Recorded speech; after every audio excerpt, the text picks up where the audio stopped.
सर्वांना नमस्कार. या सर्व स्टोरी माझ्या स्वतःच्या स्वलिखित आहेत आणि माझ्या आवाजात रेकॉर्ड केलेल्या आहेत, त्यामुळे कुणीही कॉपी करण्याचा प्रयत्न करू नये. मग शशी आता बुलेट चालू करून निघून गेला रागारागात. सगळेजण पोहे खाऊन निघून गेले आणि चंद्रा त्यांच्या रिकाम्या प्लेट धुवत बसली. आणि आता तो कधी परत येईल काय माहीत, असा विचार करायला लागली. पण संध्याकाळ होत आली तरी शशी आला नाही. चंद्रानं सुद्धा स्वतःसाठी दुसरं काहीही बनवून खाल्लं नाही आणि रात्री 9च्या सुमारास शशी आला. सोबत पार्सल घेऊन आला.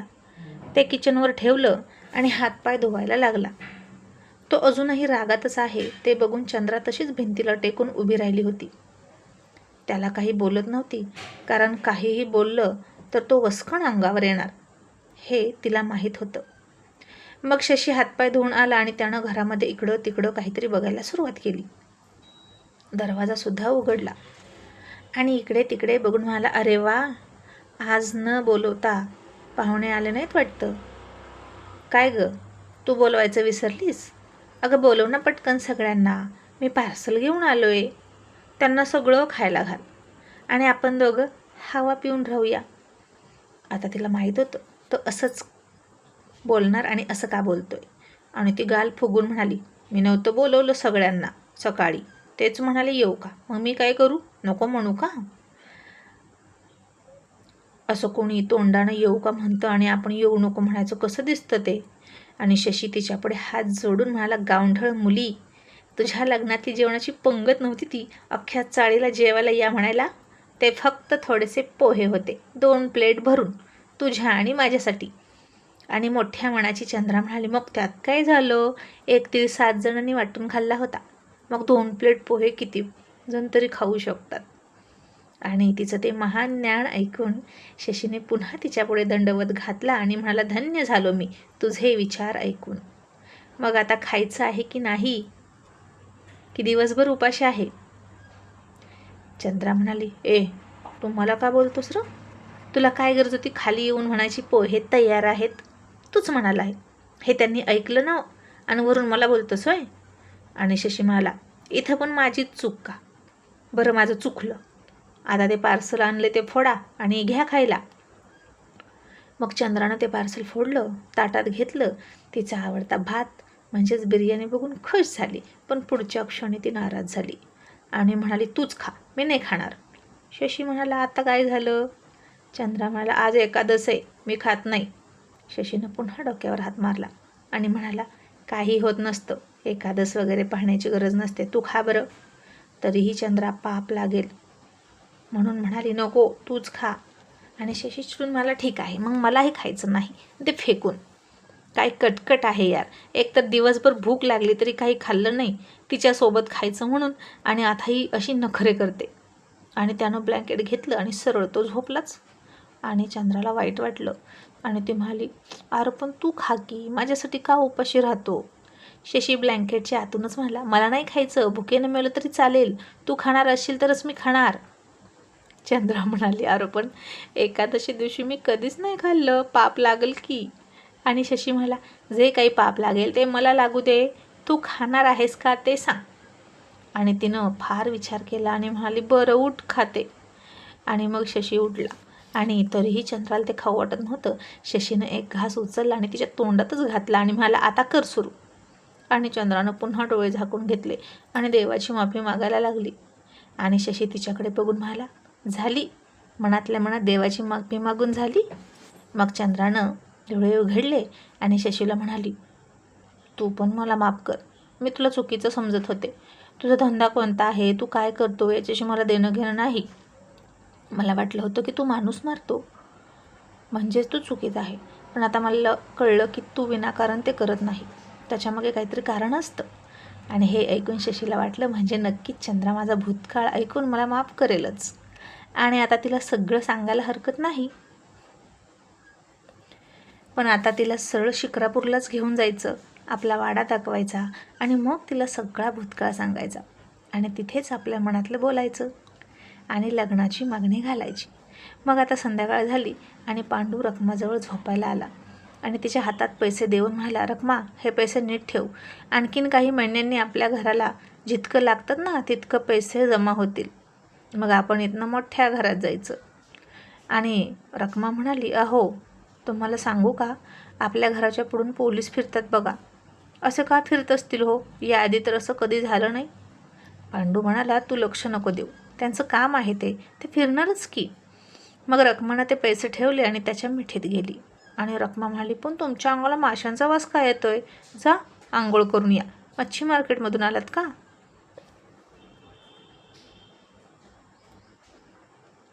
पांडू म्हणाला, हो मच्छी मार्केटमधूनच आलो आहे आणि सध्या मी मासे विकायचं काम करतो. रखमा म्हणाली, आता हे काम कधीपासून करायला लागलात? पांडू म्हणाला, आजपासून. आणि ती म्हणाली, आणि आधीचं काम ते का बंद केलं? आणि मला तर माहीत पण नाही की तुम्ही काय काय नक्की करता. पांडू म्हणाला, आधीचं काम सोडलं, त्याच्यात फायदा कमी होता म्हणून. आणि आता तुला कोणी विचारलं, त्या पोलिसांनी जरी विचारलं ना मी काय करतो, तर सांग मासे विकतो. आणि रखमा म्हणाली, पण आता काय करू, मला बाई लय वास येतोय तुमच्या अंगाचा. मग पांडूनं त्याचे कपडे काढून फेकले आणि पुन्हा हातपाय धुवून आला.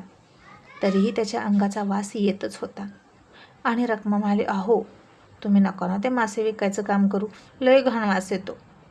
आणि पांडू म्हणाला, रखमा तुला घरात बसून सगळं सुचतंय होय? अगं इथं घर चालवण्यासाठी, कुटुंब सांभाळण्यासाठी आम्हाला काय काय करावं लागतं तुला नाही माहीत. जीव मुठीत घेऊन धावावं लागतं. आणि तो मासे विकायचं काय घेऊन बसलीस? आणि रखमा काहीच न कळून म्हणाली, म्हणजे जीव मुठीत घेऊन म्हणजे इतकी जोखमीची कामं करता का? आणि आता पांडू गप्पच बसला. तो रवी शेठसाठी काम करतोय हे घरी माहीत नव्हतं.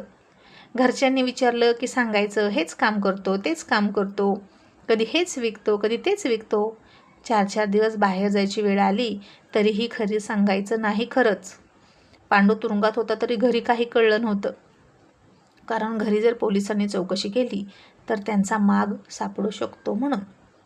आणि आता पांडूनं रविशेठ आणि अजित विरोधात काहीच पोलिसांना सांगितलं नव्हतं. तो सुटला होता, पण पोलिसांनी अजूनही त्याच्यावर पाळत ठेवली होतीच हे त्याला माहीत होतं. आणि म्हणून पोलिसांना असाच चकमा देण्यासाठी दिवसभर रविशेठची पोरं वेगळाच धंदा करायची. मग पांडूनं तिला जवळ घेतली आणि मला बास झाला तर तुझा प्रश्न, आणि तिच्या तोंडामध्ये तोंड घातलं आणि तिचे श्वासच बंद करून टाकले. आणि तिला त्याच्या शरीराचा येणारा माशांचा वास बंद झाला. पांडू तिच्यावर प्रेमाचा वर्षाव करत म्हणाला, आता तुला या वासाची सवय करून घ्यावी लागेल. मग सकाळ झाली. आता इकडे मालन चूल न पेटवता तशीच बसली होती. छगननं तिची लाडकी म्हस रोंगीचा सौदाच केला होता. गोंगी दुधासाठी ओरडत होती आणि तिची लहान रेडीसुद्धा रडत होती. आणि मालनसुद्धा रडत होती. आणि चंद्राला हे कळल्यावर कसं होईल असं तिला वाटायचं. चंद्राला आवडत नव्हतं दावणीचं जनावर विकायला. चंद्रा लहान होती. एकदा शेळीचं बोकड मालननं विकलं होतं आणि ते कापायला घेऊन गेले होते तर तिनं रडून रडून धिंगाणा घातला होता. मालनला ते बोकड परतच आणायला लावलं होतं. शेवटी मालनने चंद्रा कोणत्याच बोकड करडू विकू देईना म्हणून शेळीचा धंदाच बंद केला आणि सरळ म्हस घेऊन टाकली आणि दूध विकायची. आणि आता गावात ग्रामपंचायत इलेक्शन लागलं होतं. दौलत सरपंच या टर्मला सुद्धा सरपंच की आपल्याच घरात आली पाहिजे असं म्हणून कामाला लागले होते. रोज भरपूर माणसं घरात यायची. त्यांचा काथ्याकूट चालायचा, डावपेच आखले जायचे. आणि दौलत म्हणाला, पण आबा तुमच्या विरोधात उभा राहणारा कोणीच नाही, पण आपण इतकी तयारी का करतोय, तुम्ही बिनविरोध निवडून येणारच. आणि सरपंच अडकीत्यानं सुपारी कातरत म्हणाले, दौलतराव तरी पण गाफील राहून चालणार नाही. तुमचा हेच गहाळपणा मला आवडत नाही. परिस्थिती आपल्या मुठीत असली पाहिजे आणि म्हणून गाफील राहायचं नाही. आणि अख्ख्या गावाला समजावून सांगा की आपल्यालाच मत पडलं पाहिजे. जे ऐकत नाहीत त्यांना समजावून सांगा. बोकडांचं जेवण चारायला सुरुवात करा. पैसे द्या, भांडी वाटा, साड्या वाटा, पण मत मिळवा. आणि एक जण म्हणाला, पण सरपंच यावेळी तुमच्या विरोधात एक जण उभा राहायचं म्हणतोय आणि सगळ्या गावाला तुमच्या विरोधात तयार करतोय. तो म्हणजे रघु. नुकताच शिकून गावात आलाय. आणि तुमच्या विरोधात बहुतेक तो जाणार असं वाटतं. आणि असं पण ऐकायला मिळते की त्याला पाटलांची फूस आहे.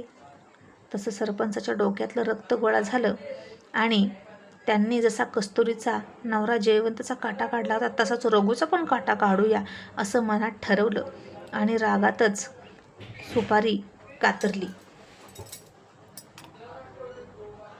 आणि आपल्या मार्गात येणारा प्रत्येक काटा ते असेच अलगद उचलून संपवून बाजूला करत होते.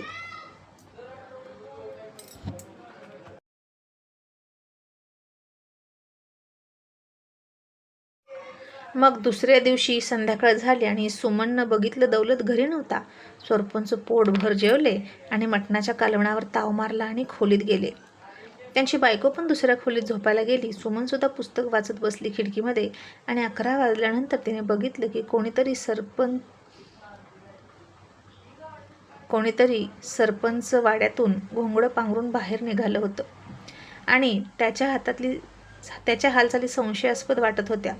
तसं सुमननं पुस्तक बाजूला ठेवलं. त्याच्या मागं निघाली तर ती व्यक्ती झपाझप चोरटी पावलं टाकत निघाली होती. सगळा गाव झोपला होता आणि तो व्यक्ती चौकाकडे निघाला आणि त्यानं कस्तुरी जिथं झोपते ती जागा बघितली.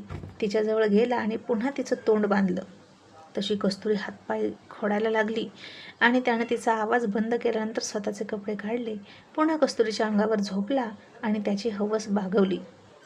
कस्तुरीचा थोडा थोडा आवाज येत होता कहण्याचा आणि सुमन ते सगळं अंधारात ऐकत होती, बघत होती. ते सगळं तिनं बघितलं आणि तिच्याही अंगाचा थरकाप उडाला. तिला माहीत नव्हतं ही कस्तुरी कोण आहे, तिचा भूतकाळ काय आहे. पण आता तिनं ते पाहिलं आणि ती तोंड दाबून गुपचूप पुन्हा येऊन होती तिथं बसली आणि ती व्यक्ती कोण असावी असा विचार करायला लागली. त्याचवेळी तिला खिडकीतून ती व्यक्ती पुन्हा घोंगडं पांघरून येताना दिसली. ती आता खोलीच्या बाहेर आली आणि तिला गडबडीत तिचा सासरा म्हणजे सरपंच त्यांच्या खोलीत जाताना दिसले आणि सुमनच्या पायाखालची जमीन सरकली आणि आता ती खूप घाबरली.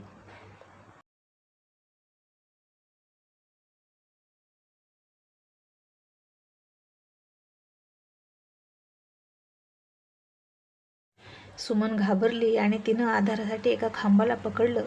आता सरपंच त्यांच्या खोलीत आले आणि तृप्त शांत मनानं पायावर पाय टाकून झोपले आणि म्हणाले, कस्तुरी, तुझी आणि तुझ्या नवऱ्याची आठवण आली की तुझ्याजवळ येऊ वाटतं. त्याचवेळी माझं ऐकलं असतं तर राणी बनवून ठेवली असती. पण तुझं तर जयवंतवर खूप प्रेम होतं आणि मला तू हवी होती. पण तू वेडसर असली तरी अजूनही कस्तुरीच आहेस आणि मी तुला विसरू शकत नाही असं म्हणून सरपंचाने डोळे झाकले.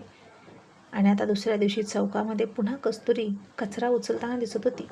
सरपंच चौकामध्ये आले आणि त्यांना बघून कस्तुरी ओरडायला लागली आणि वेडसरासारखं करायला लागली आणि त्यांना दगडं मारायला लागली. आणि सरपंचाला बघितलं की कस्तुरी नेहमीच अशी करायची. ती तिचा कंट्रोल विसरायची आणि त्याला हाणायची. आणि सरपंच त्याच्या हाताखालच्या पोरांना म्हणाले, या वेडसर बाईला दूर हाकला. तसं कोणीतरी म्हणालं, सरपंच, पण एकेकाळी काय दिसत होती ना कस्तुरी, तिला सगळं गाव बघायचं आणि आता बघा तिची काय अवस्था झाली हो.